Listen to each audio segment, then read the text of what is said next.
àfi kí Elédùmarè gbani ní orílẹ̀-èdè tá a wà yìí pẹ̀lú ìkọlù kàngbá táwọn agbésùmọ̀mí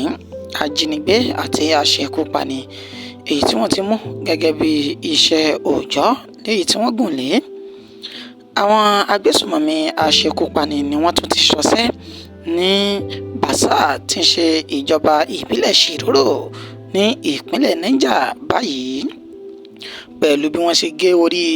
géńdé mẹ́wàá tí wọ́n sì kó àwọn mẹ́wàá sá lọ. Àwọn olùgbé Bàṣà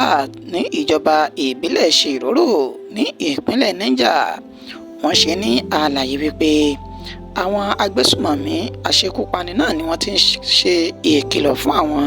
láti bí ọjọ́ mélòó kan báyìí wípé kí àwọn fi àwọn ọ̀dọ́ àwọn sílẹ̀, ìyún àwọn géńdékùnrin wọn, kí wọ́n darapọ̀ mọ́ ikọ̀ ẹgbẹ́ agbésùmọ̀mí náà, tàbí kí àwọn fi ìlú náà sílẹ̀ fún àwọn kí àwọn máa jẹ gàba lé lórí. Wọ́n sọ di mímọ̀ wípé àwọn kò tí kún bẹ́ẹ̀ làwọn kò tí ọ̀gbọ́n yìí sí ìpè náà, pẹ̀lú bó ṣe já sí pé kò sí ọ̀dọ́ kankan tí àwọn lè yọ̀ǹda láti darapọ̀ mọ́ ikọ̀ agbésùmọ̀mí aṣekúpani náà. Wọ́n ní èyí ló fà á tí wọ́n fi ṣe ìkọlù sí ọ̀dọ̀ àwọn tí wọ́n sì bẹ́ orí ọ̀dọ́kùnrin mẹ́wàá tí wọ́n sì ní kí àwọn mẹ́wàá kùnrin míì kí wọ́n kó orí àti ara tí wọ́n ti gé sílẹ̀ náà dání. Wọ́n sì ń ṣe fídíò, bẹ́ẹ̀ ni wọ́n yà wọ́n ní fọ́tò. Wọ́n ṣe ní àlàyé pé lẹ́yìn tí wọ́n dán gbogbo èyí wò tán, òní wọ́n sì wá àwọn mẹ́wàá náà lọ sí inú igbó táwọn ò sì mọ ibi tí wọ́n wà báyìí. Ẹ wọ̀n ti pé a mú ìròyìn wá fún wa lánàá òde yìí wípé ní agbègbè Bàṣà yìí ní ìjọba ìbílẹ̀ Shiroro, òun náà ni àwọn olùgbé bẹ̀ tí wọ́n ti sá lọ sí orí omi látàrí ikọ̀ agbésùmọ̀mí náà kí wọ́n lè sá àsálà fún ẹ̀mí wọn. Ṣùgbọ́n tó já sí pé lẹ́yìn tí wọ́n darí bọ̀ padà ní ọjọ́ Tọ́sídẹ̀ẹ́ èyí tó lọ lọ́hùn-ún, òun ni wọ́n ṣe bẹ́ẹ̀ tí wọ́n sì tẹ̀rì sínú omi, lẹ́yìn tí àwọn mẹ́rin nínú wọn tí wọ́n gbèkúrú jẹ lọ́wọ́ ẹ̀bọra. Gbogbo ìgbìyànjú àwọn oníròyìn láti bá ẹni tó jẹ́ alukoro iléeṣẹ́ ọlọ́pàá ìpínlẹ̀ Niger ní gbólóhùn òun ló já sí pàbó, ṣùgbọ́n ẹni tó jẹ́ sẹ́nítọ̀ tó ń ṣojú ẹkùn Niger East ìyún Muhammad Sani Musa ó fi ìdí ìṣẹ̀lẹ̀ náà múlẹ̀ wípé lótìtọ́ àti lódodo ni ìṣẹ̀lẹ̀ náà ni ó ṣẹlẹ̀, pẹ̀lú bí àwọn agbésùmọ̀mí náà ṣe ṣe ìkọlù sí àwọn olùgbé ìlú náà tán jẹ́ èèyàn wọn, tó sì jẹ́ ohun ìbànújẹ́ pẹ̀lú wọ́n ṣe ń pa ènìyàn bí ẹni pẹran. Ó tẹ̀síwájú nínú àlàyé rẹ̀ pé àwọn yóò gbé ìgbésẹ̀ tó ní agbára láti dáàbò bo ìlú Niger náà, pàápàá jùlọ àwọn olùgbé ìjọba ìbílẹ̀ Shiroro kúrò lọ́wọ́ ikọ̀ agbésùmọ̀mí tí wọ́n sọ wípé wọ́n dàbí àwọn Boko Haram tí wọ́n ti ń ṣe ìkọlù sí orílẹ̀-èdè Nàìjíríà láti bí ọdún mélòó kan sẹ́yìn báyìí. Lórí ọ̀rọ̀ ẹ̀kúnwọ́ owó àwọn òṣìṣẹ́, ẹ̀kọ́ tún sojú múmu fún àwọn òṣìṣẹ́ báyìí àti ìjọba àpapọ̀,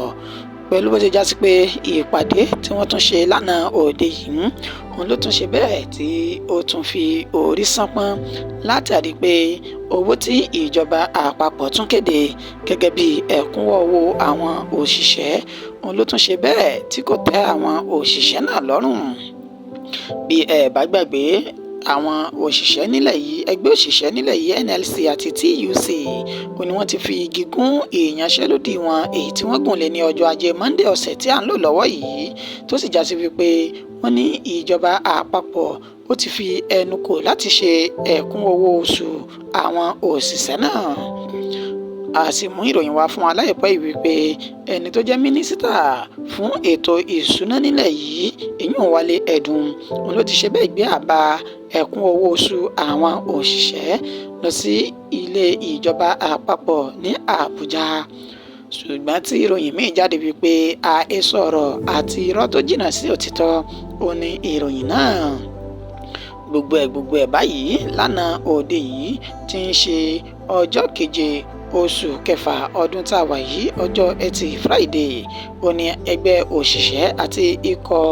ẹlẹ́ni mẹ́tàdínlógójì tí wọ́n yàn gẹ́gẹ́ bí àwọn tí wọ́n jọ fi oríkorí láti ṣe ẹ̀kúnwó owó oṣù àwọn òṣìṣẹ́ olójà sí pé wọ́n ṣe ìpàdé náà lánàá òde yìí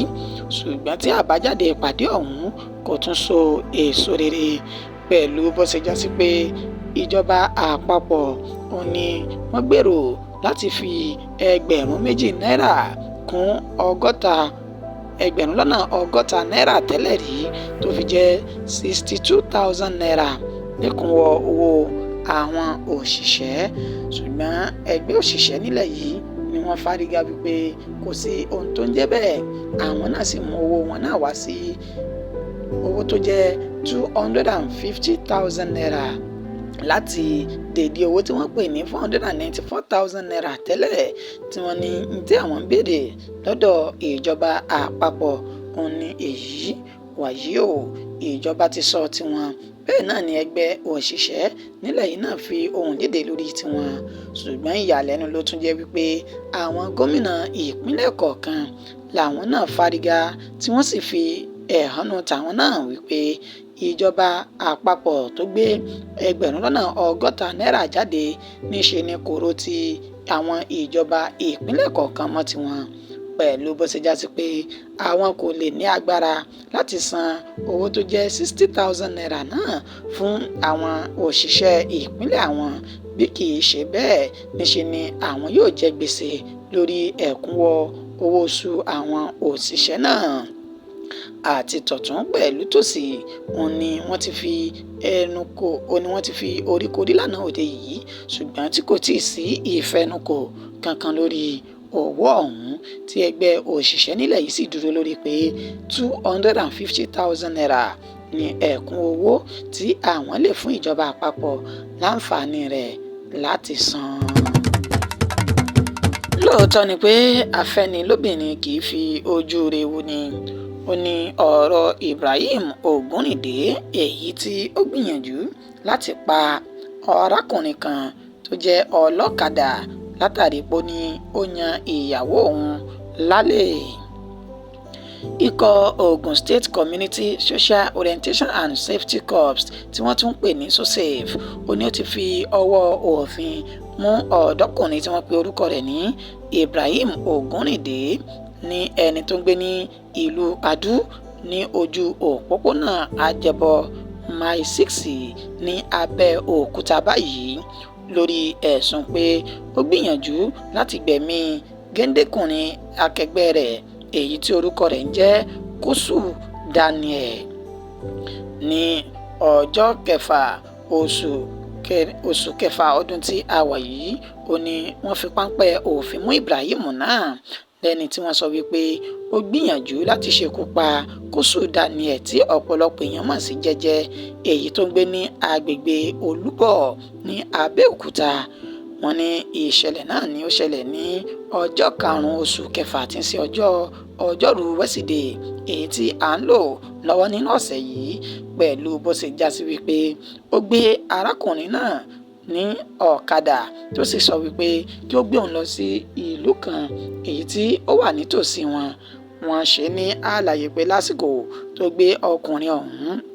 ó ní ó dédé gún ní ọ̀bẹ látẹ̀yìn lórí ọ̀kadà tí ó sì gbé ọ̀kadà rẹ̀ sá lọ. Ìgbàgbọ́ Ibrahim Ògúnrìndé ni wípé arákùnrin Kúsù Daniel ó ti ṣe bẹ́ẹ̀ jẹ́ Ọlọ́run nípè látàrí pé ó yan ìyàwó òun ní àlè ni òun fi fẹ́ gba ẹ̀mí rẹ̀ ṣùgbọ́n sí ìyàlẹ́nu rẹ̀ níṣe ni àwọn aláàánú Samaria kan ni wọ́n sì gbé Daniel náà lọ sí ilé ìwòsàn níbi tó ti gba ìtọ́jú tó sì lè ṣàlàyé bí ìṣẹ̀lẹ̀ náà bí ó ṣe ṣẹlẹ̀ gan-an èyí ló wá fà á tí ikọ̀ ọ̀hún lẹ́nu ẹni tó jẹ́ alukoro ikọ̀ náà ìyún Maruf Yusuf tó fi ṣe ní àlàyé wípé àwọn ti wá padà lọ fi páńpẹ́ òfin gbé Ibrahim Ògúnrìndé náà pẹ̀lú ọ̀kadà tó jí gbé sá lọ tó sì ti wà ní àgọ́ àwọn báyìí tó ṣe ní àlàyé pé láìpẹ́ níṣẹ́ làwọn yóò takọ́sọ rẹ̀ lọ sọ́dọ̀ àwọn agbófinró tí ó ti bẹ̀ gba ilé ẹjọ́ lọ láti lọ ro àròjàre tàbí àròjẹ̀bi lórí ẹ̀sùn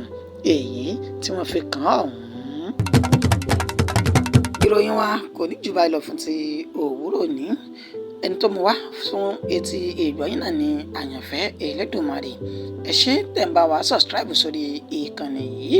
ẹ sì má gbàgbé pé ìpolówó ọjà lọ́nà ní àgún òwò. Ẹ gbọ́jà yín wá sórí ìkànnì yìí ká bá yín polówó rẹ̀ kájí ó sì bùgbàjẹ́ ní wàrà ń ṣẹṣà.